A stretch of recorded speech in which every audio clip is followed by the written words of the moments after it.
50 polars que je vous recommande, partie 2.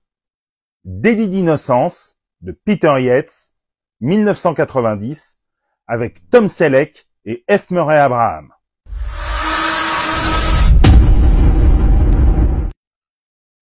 Quand la star d'une série télé mondialement connue et reconnue fait également du cinéma, forcément, la curiosité est de mise. Et dire que Tom Selleck a suscité la curiosité au cours de sa carrière ciné, pendant et après Magnum, est une litote.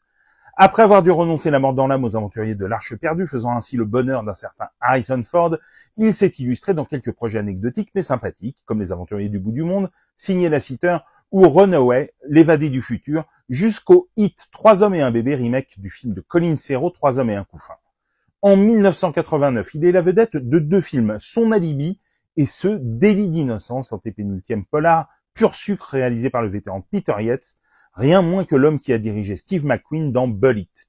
Si Délit d'innocence n'a pas foncièrement marqué la mémoire collective, il reste d'une efficacité redoutable dans sa construction, et ce, même si son scénario ne respire pas l'originalité et qu'un an auparavant, sur un sujet proche, Haute sécurité de John Flynn, avec Sylvester Stallone, faisait déjà très bien le job. Dans Délit d'innocence, Tom Selleck interprète Jimmy Renwood, un homme heureux dans son boulot, très amoureux de sa femme, foncièrement bon et honnête, qui se trouve piégé par 2 officiers de police corrompus qui vont faire de sa vie un enfer. Celui qui incarne la bonté personnifiée va se retrouver en moins de temps qu'il s'en faut pour le dire, enfermé dans une prison où ses co-détenus ne vont pas tous avoir à son encontre des intentions pacifiques. Pour se sortir de ce bourbier, il va devoir devenir aussi vicieux qu'eux et compter sur le soutien d'un gangster pendant que dehors, son épouse épuise les recours pour qu'il soit libéré. Nous avons tourné dans la prison d'État de Carson, une des plus dures des États-Unis, expliquait Selleck à France Soir à la sortie du film.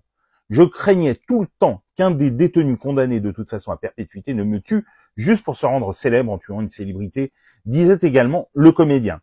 Outre des conditions de tournage réalistes, Délit d'innocence a de nombreux arguments à faire valoir. Son casting, tout d'abord, à forte majorité masculine. Tom Selleck y est excellent dans un registre très éloigné de Magnum.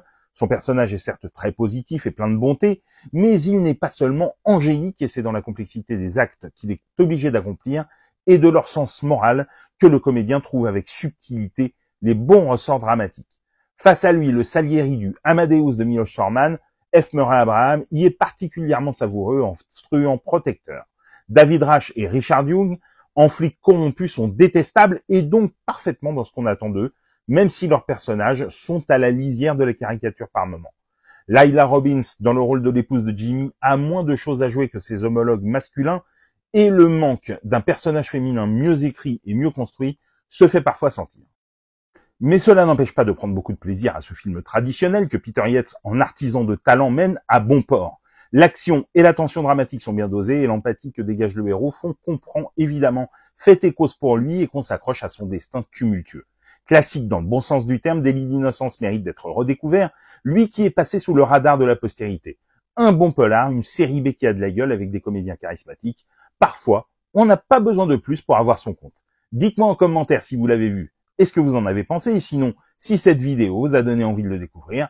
Et pour des conseils ciné, séries, livres, n'oublie pas de t'abonner.